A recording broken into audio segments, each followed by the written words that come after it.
Shalom, shalom, frères et sœurs, famille du Café Prophétique. Bonjour, heureux de vous retrouver aujourd'hui, mardi 17 septembre 2024. Nous sommes à notre rendez-vous du matin au Café Prophétique. Je suis votre frère, Todd Eli, frère du Christ, fils de Dieu le Père, dans le Fils unique, Jésus-Christ, apôtre de l'Évangile. Mettons-nous en présence du Seigneur, adorons son saint nom. Au nom du Père et du Fils et du Saint-Esprit. Amen. Nous abordons aujourd'hui la suite d'un thème que j'ai déjà abordé par 2 fois, mais pas toujours dans les mêmes aspects, les jeux dangereux. Aujourd'hui, je vais vous donner 2 exemples et vous comprendrez que le spirituel ne s'amuse pas. Même quand nous pensons que nous nous amusons, le caractère spirituel en nous ne connaît pas l'amusement. L'amusement, c'est pour la chair. Et Saint Irénée de Lyon pouvait dire, Dieu s'est fait homme pour que l'homme devienne Dieu. Dieu s'est fait homme pour que l'homme devienne Dieu. Café prophétique, la prière de ce matin, nous commençons.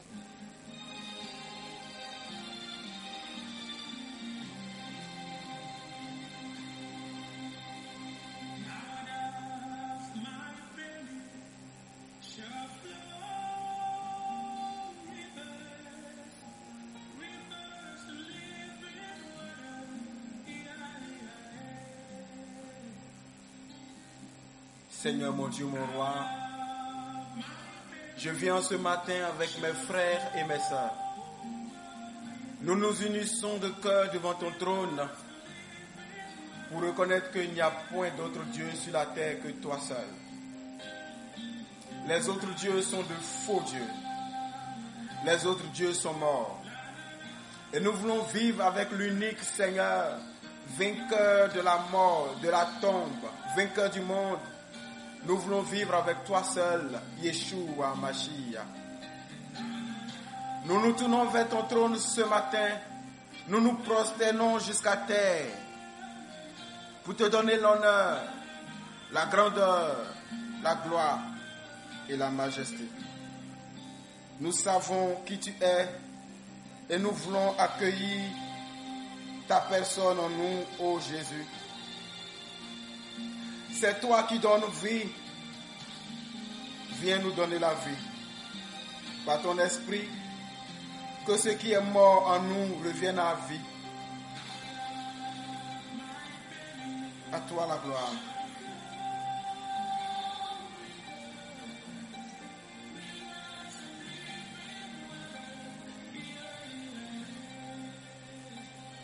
Frères et sœurs, à la suite de la prière que nous avons eue le samedi,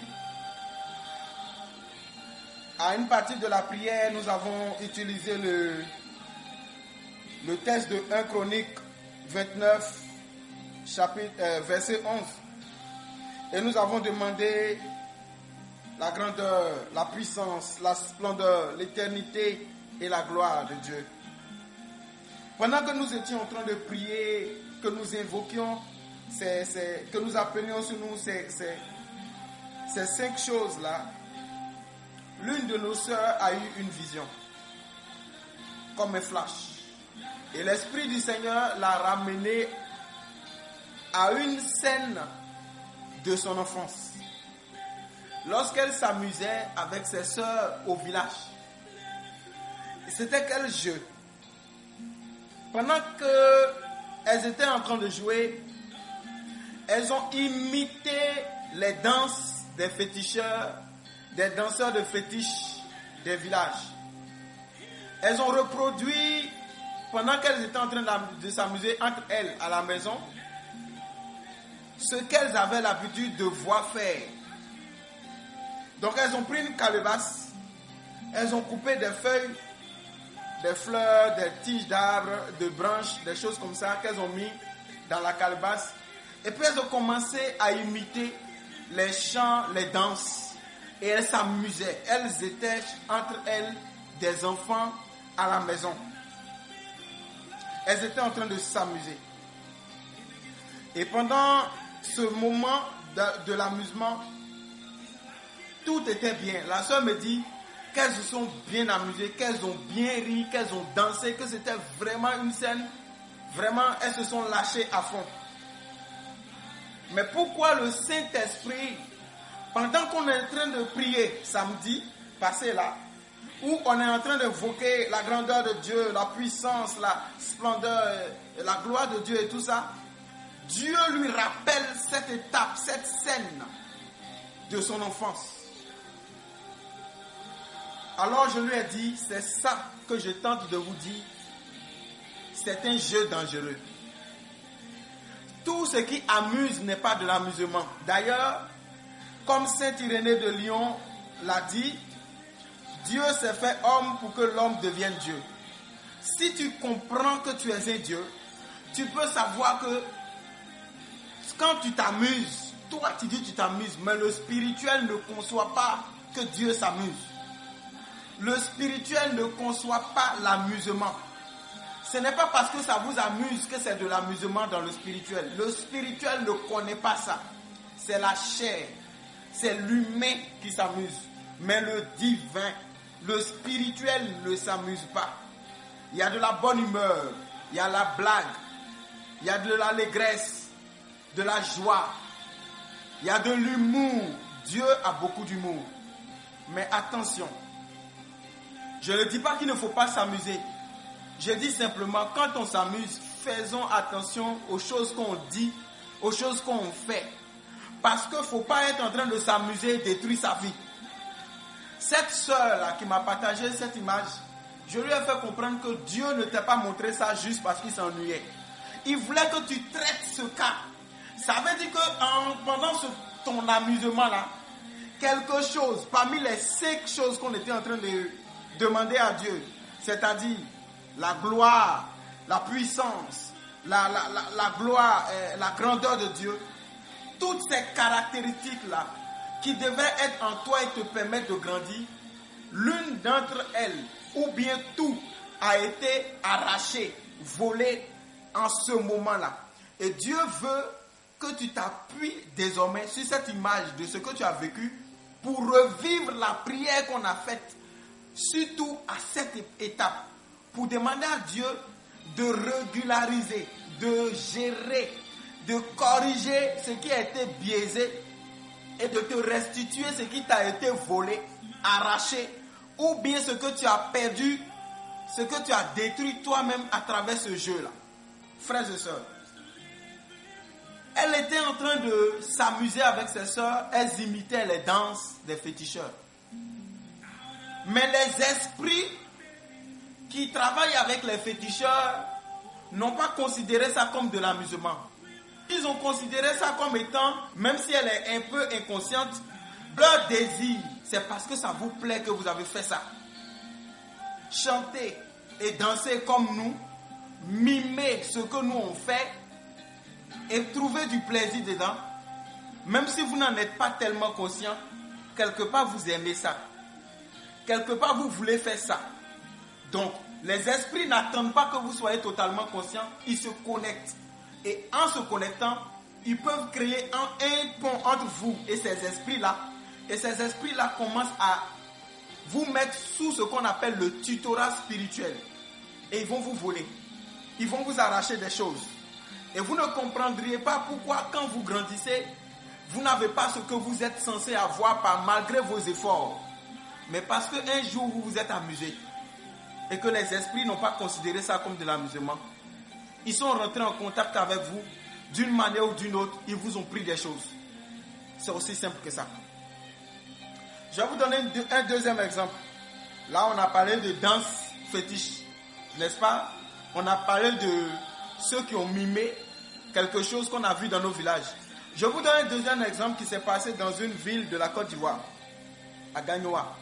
Et j'ai un frère dans le forum, s'il écoute la prière d'aujourd'hui, il va se rappeler parce qu'on était dans le même quartier et ça s'est passé dans notre quartier, c'est-à-dire dans notre terrain de foot à côté, là où on jouait. Qu'est-ce qui s'est passé? Il y a des enfants du quartier là qui se sont réunis à côté du terrain du foot. Il y a il y avait quelques palmiers, des bananiers qui étaient là, et ils étaient en train de s'amuser. En s'amusant, ils ont décidé d'imiter ce qu'on fait à l'église. Donc l'un d'eux s'est fait passer pour le pasteur et les autres étaient des fidèles. Donc le pasteur, celui qui jouait le rôle de pasteur, a essayé de reproduire, de mimer et de redire ce qu'il entend dire à l'église. Et donc il a commencé à dire, Esprit de Dieu, viens sur nous, que tout esprit de sorcellerie soit chassé. Eux, ils étaient en train de s'amuser. Et donc, pendant que lui, il s'amusait et jouait à ce jeu, et que les autres étaient là, jouant aux fidèles, faisant Amen, Amen, comme à l'église, l'Esprit de Dieu est descendu réellement. Bon, peut-être que vous allez dire que ce n'est pas l'Esprit de Dieu. Donc, je vais enlever ça dedans. Quelque chose s'est passé, ok? Et puis, deux des enfants sont tombés. Mais, ils ont commencé à manifester textuellement comme on manifeste à l'église. Peut-être que des gens intellectuels parmi nous vont trouver une explication rationnelle. Donc, j'enlève d'abord l'Esprit de Dieu là. Et donc, les enfants, le noir de l'œil est parti, il ne restait que le blanc. Et ils ont commencé à manifester. Au début, le pasteur et les autres fidèles pensaient que c'était l'amusement qui continuait. Mais quand la manifestation a pris une tournure et que les esprits ont commencé à parler, il ne fallait pas voir la débandade. Tout le monde a fui, le pasteur et les autres fidèles. Donc c'est leur fuite là. La manière dont ils ont fui, se sont séparés de manière brutale. C'est ça qui a attiré notre attention à nous. Et on a demandé qu'est-ce qu'il y a. Et ils ont dit, on est allé voir. Et il y avait vraiment lieu de prendre autorité, de prier pour la délivrance effective des deux qui étaient à terre. Ma question, qu'est-ce qui s'est passé réellement alors? Parce qu'après la prière, les deux enfants se sont retrouvés. Ça signifie que les deux enfants avaient réellement un esprit qui n'est pas de Dieu. Et dans l'amusement là, Dieu est venu agir. Je reviens pour vous dire ceci. Frères et sœurs, il n'y a pas de la blague dans le spirituel. Et vous n'êtes pas des hommes banals. Vous êtes des êtres spirituels vivant dans un corps charnel. Est-ce qu'on se comprend? Alors, mon exhortation aujourd'hui, à la base de ces deux exemples, vous devez comprendre ceci. La Bible dit dans le psaume 8, versets 5, 6 et 7. Qu'est-ce que l'homme pour que tu te souviens de lui et le fils de l'homme pour que tu prennes soin de lui? Écoutez bien, tu l'as fait un peu inférieur à Dieu. Un peu inférieur à Dieu. Tu l'as fait un peu inférieur à Dieu, le couronnant de gloire et d'honneur. Tu lui as donné la domination sur les œuvres de tes mains. Tu as tout mis sous ses pieds, frères et sœurs. C'est-à-dire que dans la hiérarchie des choses, après Dieu, ce sont les hommes, avant les anges. Or, Satan et les esprits font partie des anges. Les hommes ne sont pas n'importe qui. Après Dieu, le Père, le Fils et l'Esprit Saint, c'est vous qui m'entendez là. C'est nous. Donc on ne peut pas penser qu'on s'amuse et dire n'importe quoi et faire n'importe quoi. Beaucoup parmi nous ont explosé leur vie, leur destinée, ont saccagé leur vie parce qu'on s'amusait. Ma femme, mon fils, mon mari, c'est la dot, hein, prends 5 000, on peut s'amuser. Ce genre de choses. On s'amuse et puis on dit des choses parce que ça nous fait rire. Mais après, on subit des choses dont on n'a pas conscience de où ça vient. Ça vient parfois de nos amusements. Je ne vous dis pas de ne pas vous amuser. Non, non, non. Amusez-vous bien. Dieu aime ça. Soyez de bonne humeur. Soyez dans la joie. Blaguez. Ayez de l'humour. Riez à fond. Riez aux éclats. Ayez des fous rires. Mais en vous amusant, tenez compte de ce que vous dites et ce qu'on vous dit. Parce que dans l'amusement, quelqu'un peut te maudire subtilement. Dans l'amusement, quelqu'un peut programmer avec la parole quelque chose qui sera négatif pour toi. Donc dans l'amusement, s'il dit quelque chose qui ne t'arrange pas, il faut t'arrêter. Amen. Je veux qu'on prie. Alors le temps est parti. Nous allons prier rapidement. Prie avec moi. Père, je te dis merci parce que malgré notre ignorance, ton amour ne nous lâche pas. Je te demande pardon devant les anges, devant le ciel et la terre, pour tous nos jeux dangereux, pour mes jeux dangereux depuis mon enfance jusqu'à aujourd'hui, pour les choses que j'ai laissées, que je ne devais pas laisser, mais qui se sont constituées en accusation spirituelle, en réclamation spirituelle et en pont par lequel Satan peut avoir accès pour me fermer des portes ou pour me voler des choses. Maintenant, Seigneur, je me couche dans le sang de la rédemption, le sang du rachat, le sang de mon salut. Je me repens de toutes mes erreurs, de tous ces jeux dangereux, ces jeux à connotation spirituelle démoniaque. Toutes les fois où j'ai blasphémé le sacré, et toutes les fois où j'ai dit des choses qui m'accusent et qui me ferment des portes. Maintenant, Seigneur, je me lève devant toi et je prie que toute gloire qui m'a été arrachée et dont je suis privé jusqu'à aujourd'hui à cause d'un jeu, à cause d'un amusement de mon enfance ou d'une étape de ma vie et même d'aujourd'hui, que toutes ces gloires me reviennent maintenant. Satan, écoute-moi au nom de Jésus. Tu as profité de mon ignorance et tu as volé mes biens. Tu m'as tenu à l'écart de ma bénédiction, mais maintenant c'est fini. Par le sang de Jésus, je suis racheté de mes fautes. Et la Bible dit qu'il n'y a plus de condamnation pour ceux qui sont dans le Christ Jésus. Par conséquent, ce de quoi tu m'accusais est désormais irrecevable. La Bible dit que le document qui nous condamnait a été déchiré par le sacrifice de la croix. Je déclare irrecevable tout ce que tu utilises devant le trône de Dieu contre ma vie, contre ma destinée, ma vie professionnelle, maritale, ma vie familiale, ma destinée au niveau de mes études, au niveau de la procréation, au nom de Jésus-Christ. Seigneur, je te dis merci. Je me tourne vers la source d'eau vive.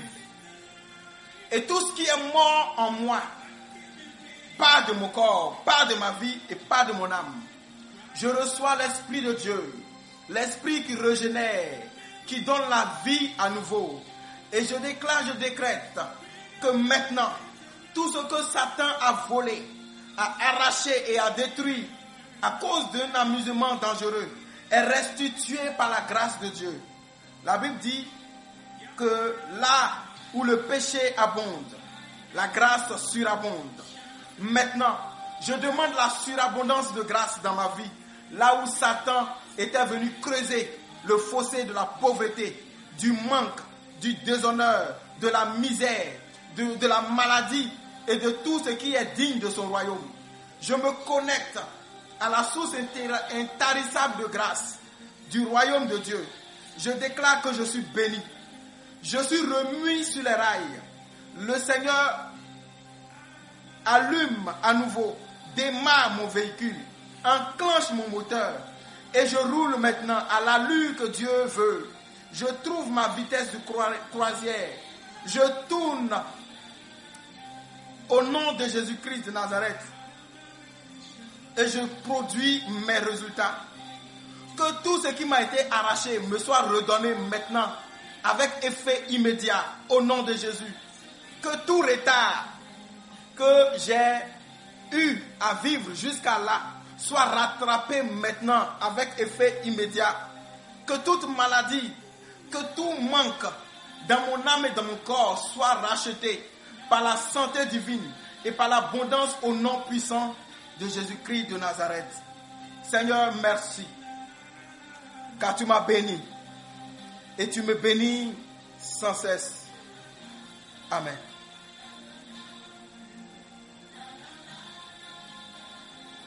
Alors, frères et sœurs, que Dieu vous bénisse. Que Dieu te bénisse, toi qui m'entends. Permets que ce soir, il n'y ait pas café prophétique. Permets. Ce n'est pas que j'ai quelque chose à faire, non. Mais je propose que ce soir, tu refasses cette prière avant de dormir.